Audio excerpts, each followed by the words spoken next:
আসসালামু আলাইকুম। কেমন আছেন আপনারা সবাই? এই দেখেন আমাদের গ্রাম, দেখছেন? এই যে আমাদের গ্রাম, আপনারা সবাই দেখেন। এই যে দেখেন, সবাই দেখেন।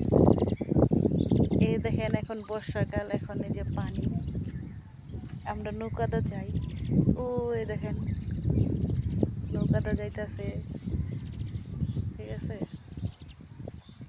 এই দেখেন আমাদের রাস্তা, আমরা এখানটা যাই। যে ছাগলে ঘাস খাইতেছে, ছাগলে ঘাস খাইতেছে, ঘাসও পায় না। বর্ষার জন্য ঘাসও পাওয়া যায় না। এই যে আমাদের রাস্তা এটা, ওই যে ওখানটা আমরা ও যে বাড়িটার ওদিকে একটা মেন রাস্তা আছে, ওখানে যাই। অথচ পানি আমরা যেতে পারছি না, নৌকাতে আমাদের যেতে হচ্ছে। দেখুন আপনারা, এখানটা যদি রাস্তা হয়, এই যে খাল, এখানে খাল আমাদের, ওই যে ওখানে একটা খাল, এই খালের কিনারে যদি একটু রাস্তা হতো তাহলে আমাদের যাতায়াতের সুবিধা হতো, তাহলে আমাদের নৌকা লাগতো না। মানে খালের এখানটা তো পানি, মানে রাস্তা হয় নাই।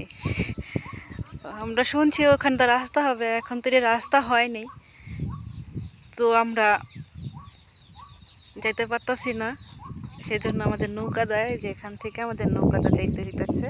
আমরা নৌকাটা ওই যে ওখানে বাড়িটার, সাদা বাড়িটার সামনে দিয়ে আমরা নামি। এই কোনাকুনি দিয়ে ওখানে একটা রাস্তা আছে, ওখান দিয়ে আমরা নামি। যদি এখানটা রাস্তাটা হয়ে যেত তাহলে আমরা এখান দিয়ে আমরা যাইতে পারতাম, তাহলে আমাদের আর নৌকা লাগতো না, ঠিক আছে। সবাই দোয়া করবেন আমাদের জন্য, আমরা সরকার যেন আমাদের এই সুন্দর রাস্তাটি, এই খালের এখান দিয়ে আমাদের রাস্তাটি করে দেয়। যদি করে দিত তাহলে আমাদের উপকার হতো।